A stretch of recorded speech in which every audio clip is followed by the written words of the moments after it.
The Columbia River Treaty. The Columbia River is located in the Pacific Northwest, and its basin comprises of close to 260,000 square miles. Rising from the Rocky Mountains in BC, Canada, through 7 states in the U.S., the Columbia River has the greatest flow of any North American river draining into the Pacific Ocean. The river's heavy flow and relatively steep gradient gives it tremendous potential for the generation of electricity. 1940s.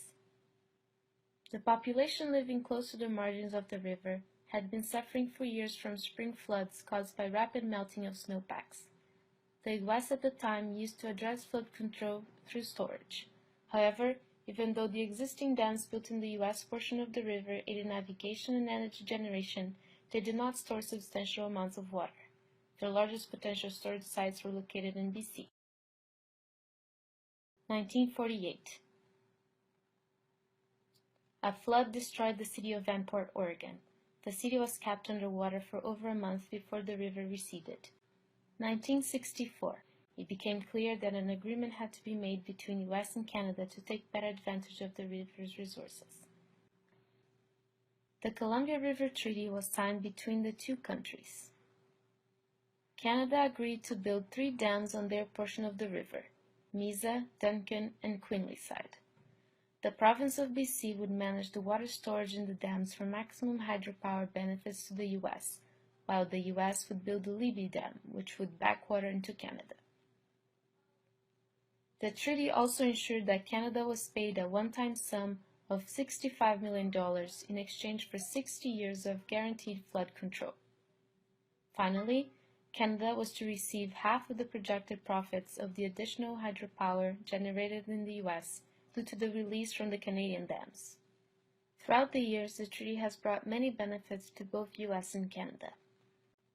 Since the installation of the dams, no major floods have occurred in the basin area. The energy generated by the complex accounts for 44% of U.S.'s total hydroelectricity.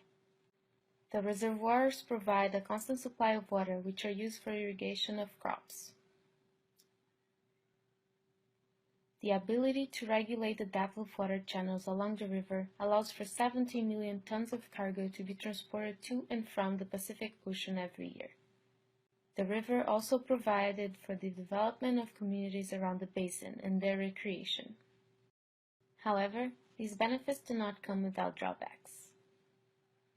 Communities had to be displaced and homes and farmlands were flooded for the construction of reservoirs. I have a long history in the Columbia Basin. In fact, we were one of the residents. My parents and family were flooded out by the Columbia River Treaty dams, in particular the Quinlyside Dam. And I've got actually pictures of the stumps and the water coming up in flooding areas, and what you picture, oh, that's where our home used to be, and now there's so much water. The basin's community was not consulted or properly compensated for the impact suffered.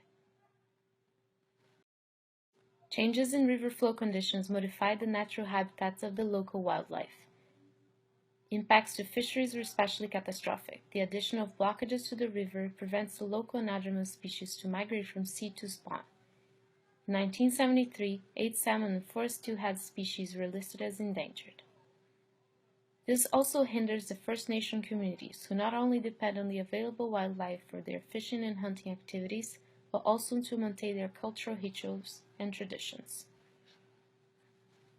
And the fact that they're gone now for 70 years has had a very, very drastic impact on my people. Being at 70 years of loss of salmon has, along with that, has gone our ceremonial uses and things like that with salmon. The treaty possesses no set expiry date. Each of the countries can only amend or terminate the treaty after 60 years of its signature, and to do so, they must provide a 10 years notice. In order to better understand the impacts of the treaty to the basin throughout the years, U.S. and Canada decided to conduct joint technical studies aiming to grasp the future of power and flood control operations after 2024.